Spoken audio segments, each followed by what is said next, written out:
নমস্কার বন্ধুরা, Jaya kitchen with blog চ্যানেলে সকলকে স্বাগত জানিয়ে চলে এসেছি নতুন একটি ভিডিও নিয়ে।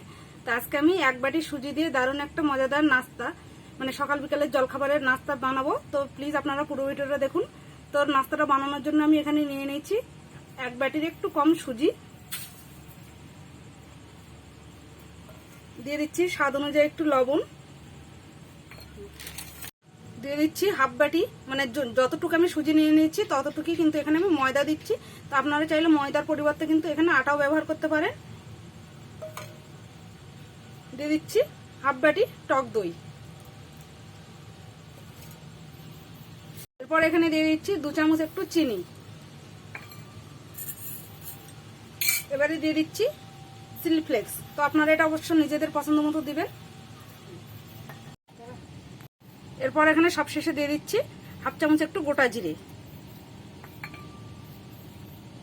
হাফ বাটি জল। একটা হ্যান্ড উইস্কের সাহায্যে খুব ভালো করে মিশিয়ে নেব।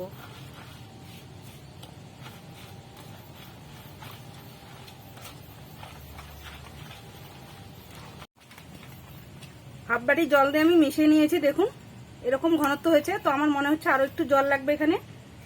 তো আমি আরো একটু জল আমি এখানে দিয়ে দিচ্ছি, দিয়ে আবারও খুব ভালো করে মিশিয়ে নেব।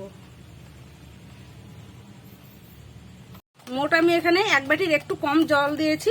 তো দেখুন এরকম অবস্থা আছে। এখন এটা আমি আধা ঘন্টার জন্য রেস্টে রেখে দেবো। আপনাদের হাতে যদি সময় কম থাকে তাহলে 10 মিনিট মতো রেখে দিতে পারেন, আবার যদি সময় বেশি থাকে তাহলে 1 ঘন্টা মতো রেখে দিতে পারেন।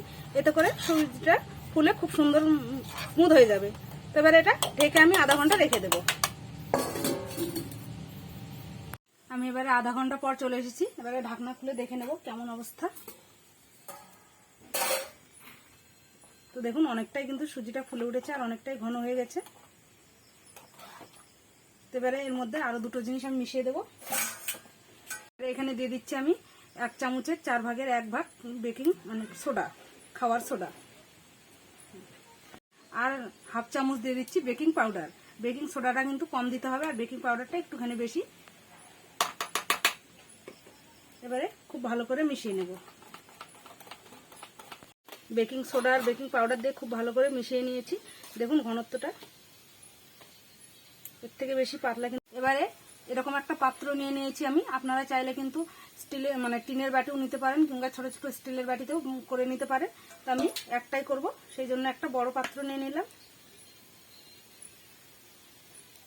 আর এই পাত্রটার মধ্যে একটু সাদা তেল আমি মাখিয়ে নিয়েছি। এবারে ঢেলে দেব।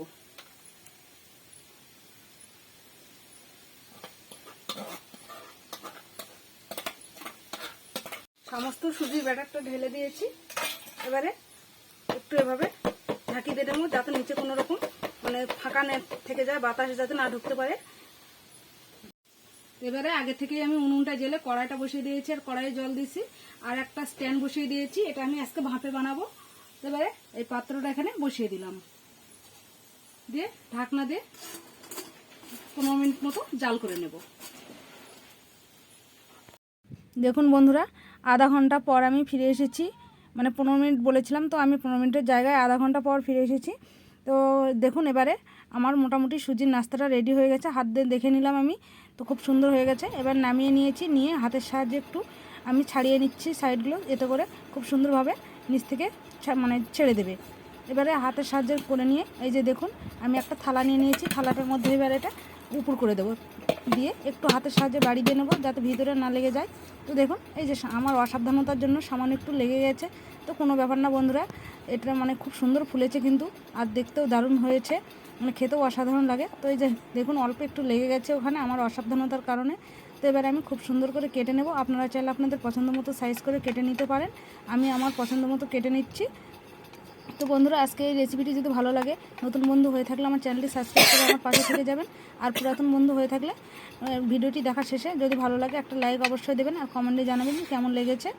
দেখুন খুব সুন্দরভাবে কেটে নিচ্ছি কিন্তু, আর একটু মানে খুব সুন্দর মানে ফুলেছে, তো সেই জন্য দেখুন একটু ফেটে ফেটে যাচ্ছে। তো কোনো ব্যাপার না বন্ধুরা। তো আমি একটা তুলে দেখিয়ে দিচ্ছি কেমন হয়েছে। তো যাই হোক, রাত্রিবেলা যেহেতু ভিডিওটি করছি, মানে কতটা বুঝতে পারছেন না আপনারা আমি সেটা মানে জানি না। তো খুব সুন্দর কিন্তু হয়েছে। আপনারা অবশ্যই বাড়িতে এভাবে একবার বানিয়ে খাবেন। আজকের মতো ভিডিওটি আমি এখানেই শেষ করছি। দেখা হবে আবার নতুন কোনো ভিডিও নিয়ে। তো প্লিজ আপনারা আমার সাথে থাকবেন, আশা করি আমিও আপনাদের সাথে থাকবো।